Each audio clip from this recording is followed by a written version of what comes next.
नमस्कार विद्यार्थी मित्रांनो तसेच पालक, मी doctor Vishal Khadse, Leela Madhav medical garden center Nashik. विद्यार्थी मित्रांनो, तुम्ही जर आपला व्हिडिओ फर्स्ट टाइम किंवा पहिल्यांदा जर बघत असाल तर चॅनलला नक्की सबस्क्राइब करून ठेवा, जेणेकरून जी काही महत्त्वपूर्ण अपडेट असेल ही तुमच्यापर्यंत पोहोचेल। कारण की ऑफिसला खूप जास्त प्रमाणात गर्दी असते की मला वेळच मिळत नाही की युट्यूबला व्हिडिओ टाकायला, पण वेळात वेळ काढून तुमच्यासाठी हा व्हिडिओ टाकावा लागतो। तर तोच व्हिडिओ टाकल्यानंतर फर्स्ट मध्ये तुम्हाला नोटिफिकेशन येण्याबाबत तुम्ही सबस्क्राइब करून ठेवा, जेणेकरून फास्ट मध्ये तुम्हाला नोटिफिकेशन येईल। ओके, तुमचा जास्त वेळ न घेता आपण महत्त्वाच्या मुद्द्यावर बोलूयात। एवढे कॉल येतात एका दिवशी, कमीत कमी 200 ते 300 कॉल फक्त माझ्या मोबाईलवर, स्टाफला सोडून फक्त माझ्या मोबाईलवर येतात की जास्तीत जास्त विद्यार्थ्यांना खूप जास्तच कमी स्कोर आलेला आणि BA MS करायचंय।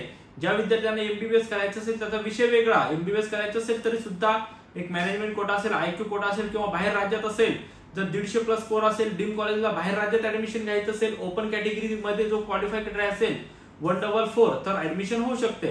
पण विषय आहे महत्त्वाचा मुद्दा की BMS चा, बरोबर आहे। तर आता काय विद्यार्थी क्वालिफाय क्रायटेरिया जसे SC ST OBC NTC NTD NTB VJ OBC सर्व ज्या कॅटेगरी आहेत या कॅटेगरीना असतो क्वालिफाय क्रायटेरिया पासिंग म्हणजे 113 आणि ओपन EWS ला आहे 144, बरोबर आहे।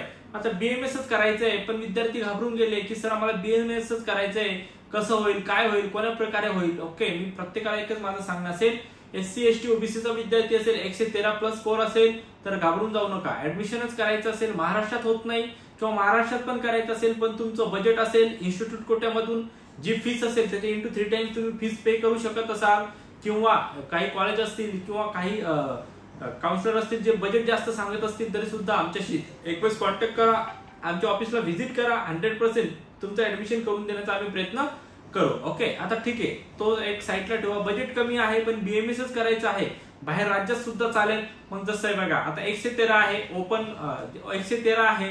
ओके, तुम्ही जसं MP मध्य प्रदेश असेल, गुजरात असेल किंवा तुमचं कर्नाटक असेल, जशा तुम्ही जिकडे तिकडे सर्वच विद्यार्थी सर्वच लोकांचे ऍड बघता कर्नाटका MP, पण बघा तिथं 113 वाला क्वालिफाय नेम 113+ स्कोर आहे, ऍडमिशनच करायचं असेल तुम्हाला बेस्ट सजेशन असेल एक पंजाब आहे, उत्तराखंड आहे, हरियाणा आहे आणि UP आहे। अशा ठिकाणी जे काय आहे हे तुमचा जो महाराष्ट्राचा क्वालिफाय क्रायटेरिया आहे त्यावर ऍडमिशन हे होत असतात। ओके, जास्त घाबरून न जाता बाहेर याच्यात जाण्याची तयारी ठेवा। कमीत कमी स्कोरवर चांगल्या कॉलेजला ऍडमिशन होईल आणि सुद्धा कमी बजेटमध्ये होईल। मुलगी असेल, मुली असतील, गर्ल्स असतील तरी सुद्धा मुली लास्ट इयरला गर्ल्स खूप आहेत, यावर्षी सुद्धा जाणाऱ्या आहेत, जेणेकरून तुम्हाला काही अडचण येणार नाही आणि व्यवस्थितरित्या पार पडेल। आता ज्याचं 2-2, 3-3 वर्ष इयर लॉस गेलेला आहे, रिपीट केलेला आहे, अशा विद्यार्थ्यांना पर्याय नाहीये। कुठे ना कुठे MBBS स्वप्न होतं पण MBBS मिळालं नाही, बी ऑप्शन काय सेकंड लेवल आपण विचार केला तर हा BMS, तर मग BMS ला ऍडमिशन घ्यायचं आहे अशा पद्धतीने करू शकता। ओके, 113+ किती मार्क्स असतील SC ST OBC तर ऍडमिशन आपण करूयात, ते पण कमी बजेट मध्ये। आणि ते सुद्धा बरेच विद्यार्थ्यांना आज प्रश्न असतो की महाराष्ट्रातले राऊंड संपल्यानंतर बाहेर जायचं आहे ऍडमिशन घ्यायला, तर तिकडचे सुद्धा परत जे काही पॅकेज आहे ते पॅकेज वाढतात, प्लस सीट सुद्धा कमी राहतात। जरी तुम्हाला कमी स्कोर आहे, महाराष्ट्रात समजतंय की तुमचं ऍडमिशन होत नाही तर लवकरात लवकर निर्णय घ्या आउट ऑफ स्टेटला, जेणेकरून तुमचं कमी पॅकेज मध्ये चांगल्या कॉलेजला ऍडमिशन आणि सेफ झोन मध्ये असेल। आता एक पॅरेंट्स माझ्याकडे आले सकाळीच, 178 मार्क्स होते, पंजाबला लास्ट इयरला ऍडमिशन घ्यायचं होतं त्यांना।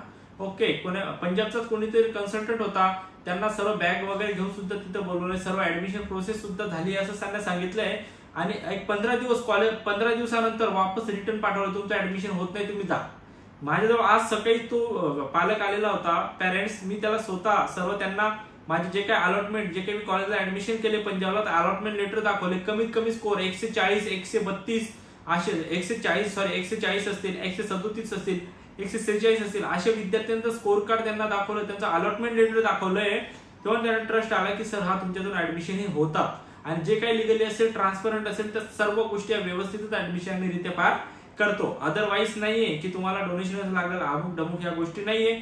मागच्या वर्षी 178 असून इयर लॉस गेला आणि ऍडमिशन मिळालेलं नाही, तेच आता यावर्षी त्यांना 122 मार्क्स पडले। मी सांगितलं ऍडमिशन होईल तर होईलच। ओके, तर हा काही पर्याय आहे। ओपन कॅटेगरीचा विद्यार्थी असेल, SC ST OBC सोडलं तर ओपन EWS असेल, 144 मार्क्स आहेत, महाराष्ट्रामध्ये बजेट नाही किंवा महाराष्ट्रात बजेट असेल तर जे काही 22-23 लाखापर्यंत बजेट असेल, जी काही × 3 नियम शासनाच्या नियमानुसार जी फीस असेल तेवढी तुम्हाला भरावी लागेल, किंवा बाहेर जाण्याची तयारी असेल जसं एमपी असेल, कर्नाटक असेल, पंजाब असेल, उत्तराखंड असेल किंवा अदर कुठलाही स्टेट असेल जाण्याची तयारी असेल, तर कमीत कमी खर्चामध्ये चांगलं बेस्ट कॉलेज कशा प्रकारे करता येईल, काय करता येईल आणि तुमचं स्कॉलरशिप मध्ये ऍडमिशन कसं बसवता येईल, जसं एससी एसटी ओबीसी काही विद्यार्थ्यांना जरी महाडीबीटीच्या स्कॉलरशिप कॉलेजच्या मिळत नसेल पण अदर काही कॅटेगरी वाईज स्कॉलरशिप आहेत त्यामध्ये कसं बसवता येईल, किंवा ती स्कॉलरशिप विद्यार्थ्यांना कशी मिळेल याचं सर्व कसं मार्गदर्शन करता येईल, ह्या गोष्टी आपण बघत असतो आणि विद्यार्थ्यांना करून देत असतो. ओके, तर या सर्व लेवलला जे आज मी बोललो त्याप्रमाणे सर्व होईल. या स्कोरचे विद्यार्थी असतील,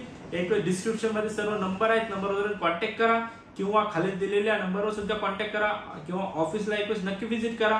जे समोरासमोर डिस्कशन होईल तुमचं ऍडमिशन ही मार्गी मी लावतो. एमबीबीएस जर करायचं असेल, अदर स्टेटला करायचं असेल, बाहेर राज्यात करायचं असेल किंवा नेपाळ सारख्या ठिकाणी करायचं असेल, इक्वल टू इंडिया कमीत कमी खर्चामध्ये तुम्हाला कमीत कमी 144 मार्क्स असतील, पीसीबी मध्ये 150 आहेत तरी सुद्धा नक्की कॉन्टॅक्ट करा. 100% शोरशट सर्व एकदम गॅरंटेड ऍडमिशन आणि ट्रान्सपरंट जे काही पेमेंट असेल ते डायरेक्ट कॉलेजच्या अकाउंटवर पेमेंट पाठवून सुद्धा तुमचं ऍडमिशन हे आपण मार्गी लावू शकतो. तर त्यासाठी फक्त तुम्हाला एक वेळेस ऑफिसला व्हिजिट करायचं आहे. पॉसिबल जरी होत नसेल ऑफिसला व्हिजिट करायला तरी सुद्धा खाली डिस्क्रिप्शन मध्ये सर्व नंबर आहेत, कोणत्याही स्टाफला तुम्ही कॉन्टॅक्ट करा, सर्व डिटेल्स तुम्हाला व्यवस्थित मिळेल आणि त्यानंतर पुढील प्रोसेस आपण करू शकतो. ओके, आणि आता महत्वाचं बीएचएमएस करायचं असेल, महाराष्ट्रातच करायचं असेल, 113 मार्क्स 114 मार्क्स आहे तर राऊंड थ्रू ऍडमिशन होत नाही. ओके, पण तुम्हाला बीएचएमएस टॉप मेडिकल कॉलेजला करायचं 6 ते 7 लाख रुपये बजेट आहे तरी सुद्धा महाराष्ट्रामध्ये बीएचएमएस चांगल्या टॉप मेडिकल कॉलेजला आपण करू शकतो. हे सर्व व्यवस्थित आहे. त्या पद्धतीने जर खरंच हा व्हिडिओ जर महत्त्वपूर्ण वाटला असेल तर तुमच्या गरजू मित्रांपर्यंत नक्की शेअर करा, जेणेकरून या व्हिडिओमध्ये ज्या काही महत्त्वाच्या गोष्टी मी सांगितल्या त्या सुद्धा त्यांच्यापर्यंत पोहोचतील. ओके, आणि जर तुम्हाला काउन्सिलिंग जॉईन करायची असेल, ज्याचा जास्त स्कोर आहे, राऊंड थ्रू ऍडमिशन करायचं असेल पण व्यवस्थितरित्या पार पडायचे असेल, कारण या प्रोसेसमध्ये one mistake is last mistake आहे, चुकीला माफी नाही, व्यवस्थितच सर्व गोष्टी करायच्या असतील, चॉईस फिलिंग असेल, एसएमएल असेल, रजिस्टर असेल, डॉक्युमेंट व्हेरिफिकेशन असेल, डॉक्युमेंट अपलोडिंग असेल, seat matrix category wise deviation असेल, या स्टार्ट टू एंड सर्व गोष्टी आम्ही करतो. एक लिमिटेड सीट आमच्याकडे अवेलेबल आहे, तेवढ्या सध्या आम्ही ऍडमिशन करून सर्व प्रोसिजर व्यवस्थित करू.